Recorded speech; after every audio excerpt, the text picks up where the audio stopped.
새벽 4시 반, 서울 남부의 조용한 주택가에 자리 잡은 빈에서의 집 앞 CCTV가 짧게 번쩍였다. 몇 초간 화면이 끊겼고 그 사이 누군가 현관 앞에 서 있었다는 사실은 다음날 오전이 되어서야 가족이 기록을 돌려보며 확인할 수 있었다. 팬덤 사이에서는 평소에도 새벽 작업을 하느라 불이 켜져 있던 집이 그날만 이상하게 어두웠다는 목격담이 돌았고 그 작은 이상 징후가 결국 큰 사건의 서막이었음이 밝혀졌다. 주거 침입으로 추정되는 범인은 소리 없이 문을 열고 들어와 약 20분 동안 내부를 뒤졌으며 같이 환산이 어려운 녹음용 빈티지 마이크와 손때가 묻은 수첩, 해외 투어에서 받은 기념 반지 등 총 15점을 가방에 넣고 사라졌다. 그가 남긴 흔적은 한 장의 커피 영수증과 현관 철제 손잡이에 묻은 미세한 섬유 조각뿐이었다. 경찰은 최초 신고, 직후 사건을 특정 타깃형 절도로 규정했다. 일반 강도라면 챙겼을 법한 노트북과 고가 시계를 그대로 두고 오히려 대중에게 공개되지 않았던 리허설 음원 USB를 골라간 점이 비정상적이라는 것이다. 수사팀 관계자는 범인이 음악 장비 브랜드와 모델을 정확히 알고 있었을 가능성이 높다며 내부 정보 유출 가능성을 배제하지 않았다. 실제로 출입 기록을 확인한 결과 사건 전날 스태프용 모바일 출입카드가 2차례 활성화됐는데 공식 일정표에는 그 시간대 방문이 잡혀있지 않았다. 팬들은 스태프 내부 공모설부터 사생팬 전문 해킹단이라는 자극적 해시태그를 달아 실시간 검색어를 뜨겁게 달궜지만 소속사는 정황 검증 없는 추측은 2차 피해라며 자제를 요청했다. 무대 뒤에서 빈에서를 지켜본 동료들의 증언은 사건의 실체를 더욱 입체적으로 만든다. 경찰이 사건 현장을 조사하는 동안 그는 리허설을 취소하기보다는 빈 마이크 스탠드만 남은 스튜디오에서 세 곡과 가사를 훑어보고 있었다. 한 프로듀서는 이렇게 전하며 이 사건이 오히려 음악에 대한 그의 애착을 증명했다고 말했다. 그러나 외견상 담담한 그의 뒷면에는 불면과 경계성 스트레스가 뚜렷했다. 매니지먼트 보고서에 따르면 사건 이후 그는 일주일간 습관적으로 현관 비밀번호를 바꾸고 귀가 때마다 집 주변을 3바퀴씩 돌았다. 스마트폰 위치 추적 기록에서도 하루 이동 거리가 평소의 절반 이하로 줄었다. 팬덤 비니즈는 즉각 자구책을 가동했다. 자체 제작한 사생활 침해 제보 폼에 24시간 동안 760건이 목격 정보가 쌓였고 이 중 118건이 경찰로 넘어갔다. 거리 CCTV 사각지대를 보완하기 위한 비니즈 안전 렌즈 크라우드 펀딩도 이틀 만에 목표액의 280%를 달성했다. 온라인 커뮤니티 곳곳에서는 사생팬 행위 실태 조사 보고서가 공유됐는데 여기에 따르면 지난 3년간 국내 연예인 주거지 침입 의심 건수는 42건, 이 중 70%가 팬덤 내부 공로나 없이 종결됐다. 수치화되지 않은 작은 침입이 쌓여야만 사건이 터진다는 문장이 안전 불감증을 일깨웠다. 한편 연예계 보안 컨설턴트 박시연은 이번 사건을 디지털 팬덤 시대형 범죄로 규정하며 3가지 위험을 짚었다. 첫째, 소셜미디어 계정에 올라오는 집 내부 사진 한 장이 출입 동선을 실시간으로 노출한다. 둘째, 예약 라이브 방송 공지 시각이 곧 빈집 타이밍으로 악용될 수 있다. 셋째, 아티스트를 돕겠다는 명분으로 접근한 자칭 보안팬이 실제로는 정보 브로커일 수 있다. 그는 팬덤 문화가 비대면 친밀감에 의존하는 한 가상과 현실을 구분하는 방화벽은 더욱 정교해져야 한다고 강조했다. 업계 반응도 빠르다. 대형 기획사들은 다티스트 사생활 보호 가이드라인 2.0분 초안을 협회 차원에서 논의 중이다. 여기에는 개인 주소 자동 마스킹 시스템, 팬덤 인증 배지 강화, 스케줄 비공개 지원 정책, 그리고 스태프 신원 리포트 의무 제출 조항이 포함될 전망이다. 현장 스태프 채용 시 팬덤 포지션을 자기소개서에 기재하도록 한 신생 기획사의 실험적 조항도 화제가 됐다. 빈에서 측 소속사는 이미 전직군 전문 경호관을 영입해 24시간 순환 근무 체제를 구축했다. 하지만 그는 이를 과잉 경호가 아니라 존재에 대한 예의라고 정의했다. 사건 보도 이후 틈만 나면 분노나 충격이라는 단어로 기사를 꾸미던 포털 메인 화면은 며칠 뒤 미묘히 달라졌다. 연예인 프라이버시에서 시민 사생활로 범위를 확장한 칼럼이 줄지어 등장했고 보안 스타트업 주가가 11% 급등했다. 한 온라인 라디오 진행자는 사건이 남 일 같지 않은 이유는 우리 모두 휴대폰 하나로 위치와 생각을 노출하며 살고 있기 때문이라며 사생팬 문화는 극단적이지만 방향을 틀면 관심 경제 전반의 블랙미러라고 꼬집었다. 그렇다면 당사자는 지금 어떤 마음일까? 지난주 비공개 팬미팅에서 그는 조용히 마이크를 들어 이런 말을 남겼다. 도둑 맞은 건 물건이 아니라 기억입니다. 그러나 기억을 훔쳐갈 수는 없으니 저는 계속 노래로 복원할 겁니다. 이 짧은 발언은 SNS를 타고 번지며 기억을 복원하다는 해시태그 챌린지를 낳았다. 팬들은 자신의 첫 콘서트 관람 티켓, 오래된 라디오 녹음본 사진, 손글씨 가사 노트를 각자의 계정에 올렸고 그렇게 사라진 물건의 정신적 상등이가 온라인에 무수히 복제됐다. 전문가들은 실물에 부여된 감정적 가치가 팬덤 커뮤니티를 통해 디지털로 치환된 첫 대규모 사례라고 분석했다. 수사는 여전히 진행 중이다.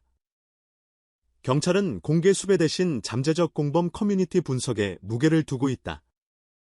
서버 로그에서 사건 당일 구글 스트리트 뷰와 연동된 건물 평면도를 반복 조회한 흔적을 발견한 뒤 데이터 분석팀이 AI 패턴 매칭으로 용의자 그룹을 좁히고 있다는 후문이다.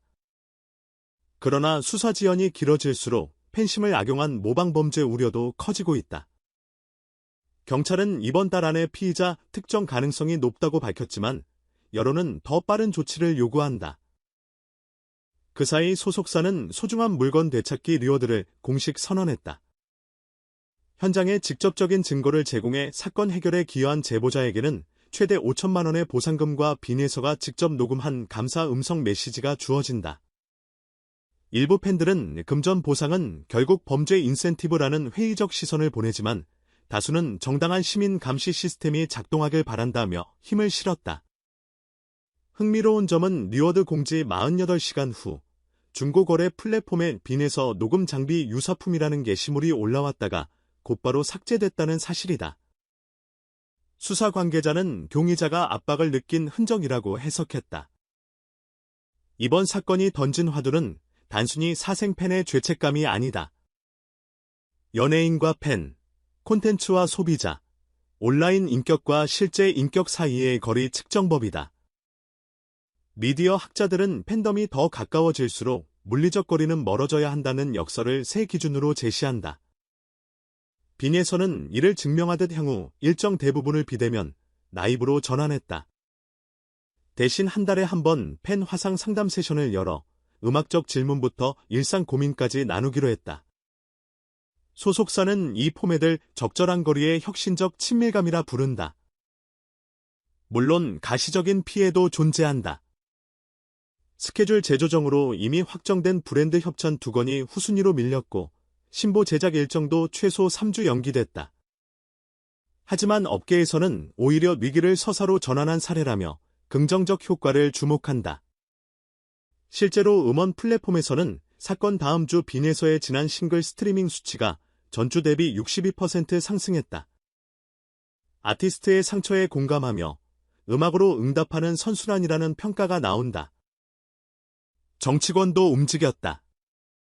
국회 문화체육관광위원회는 가티스트 보호법 개정안을 예고하며 온라인에서 수집된 개인정보로 오프라인 스토킹 범죄를 저지를 경우 가중 처벌하는 조항을 신설했다. 입법 속도는 평소보다 빠르다. 여야가 이해관계 없이 한 목소리를 내는 보기 드문 사안이라는 이유다.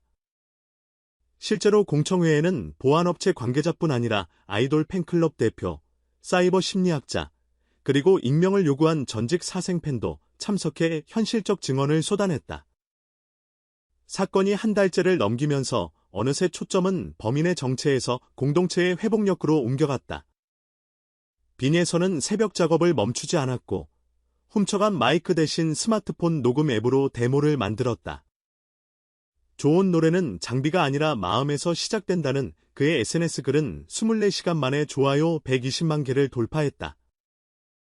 프로듀서들은 거친 상태 그대로의 데모가 오히려 원본보다 생생하다며 극찬했고 팬들은 모바일 마이크 챌린지를 새로운 밈으로 확장해버렸다. 그러나 모든 것이 낭만으로 포장되진 않는다. 사건 현장을 정리한 전문 심리치유사는 생계보다 정체성을 도둑맞았다는 감각이 치명적이라며 피드스 진단 가능성을 거론했다. 실제로 범죄 피해 예술인 중 40%가 1년 내 우울장애를 경험한다는 통계도 새삼 조명됐다. 소속사는 국내 최고 수준의 트라우마 케어 전문가를 투입해 정기 상담을 진행 중이며 팬덤도 밤 10시 이후 메시지 자제 캠페인으로 디지털 과부하를 막고 있다. 이 모든 과정은 결국 하나의 질문으로 수렴된다. 관계의 온도를 어떻게 설정할 것인가? 빈에서는 팬들에게 0.8도의 거리를 제안했다. 체온보다 살짝 낮아서 편안하지만 결코 냉기가 돌지 않는 거리를 뜻한다. 그는 이를 지키기 위해 라이브 방송에서도 실시간 위치 공유를 꺼두고 비공개 공연을 랜덤 좌석으로 운영하기로 했다.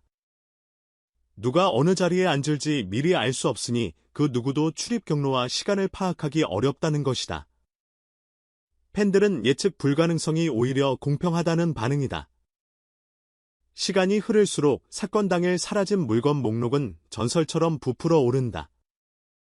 공식 발표된 15점 외에 미공개 트랙이 담긴 카세트 테이프, 초등학교 때 쓰던 노트 같은 소문이 돌지만 소속사는 침묵을 유지한다.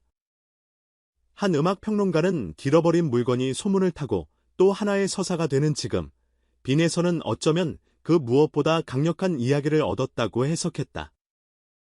실제로 일부 팬은 사라진 물건이 언젠가 비밀 트랙과 함께 돌아올 거리라는 복귀 서사를 기대하며 이를 소재로 한 팬픽과 단편 애니메이션을 제작 중이다. 사건의 결말이 어떻든 빈에서를 둘러싼 세계는 이미 변했다. 그는 도난당한 수첩 대신 클라우드 문서를 쓰고 집 대신 스튜디오에 스마트 자물쇠를 달았으며 팬들도 오프라인 사찰여 대신 온라인 아카이브를 채운다. 누군가는 이를 만전이라는 이름의 디지털 감시라 부른다. 그리고 그 순환의 종착지는 다시 음악이다. 곧 발매될 EP에는 사건 후 처음 녹음한 자작곡이 실린다. 제목은 아직 비밀이지만 업계에서는 0403분이라는 숫자 코드가 유력하다고 본다. 0은 침묵, 4는 잃어버린 물건의 수, 3은 새벽 세 번째 알람이 울리던 순간을 상징한다는 해석이 벌써부터 돌아다닌다. 끝으로 우리는 이 사건을 통해 무엇을 배웠는가? 유명인과 팬의 거리는 더 이상 단순한 물리적 간격이 아니다. 그것은 데이터와 감정, 기억과 실시간 상호작용이 뒤엉킨 복합적 좌표다. 가까움의 환각을 조심스럽게 다루지 않는다면 어느 날 갑자기 누구의 지문이든 낯선 손길 앞에 열릴 수 있다. 빈에서의 물건을 훔쳐간 범인은 아직 잡히지 않았지만 그로 인해 드러난 우리 사회의 보안 허점과 관계의 균열은 이미 수많은 사람들의 행동 변화를 이끌어냈다. 그리고 변화의 중심에서 그는 여전히 노래를 통해 사라진 것을 복원하고 있다. 누구도 빼앗을 수 없는 목소리로 잃어버린 시간을 노래 속에 되돌려 놓으며 0.8도의 거리에서 우리가 함께 숨쉬는 내일을 조금씩 재건하고 있다.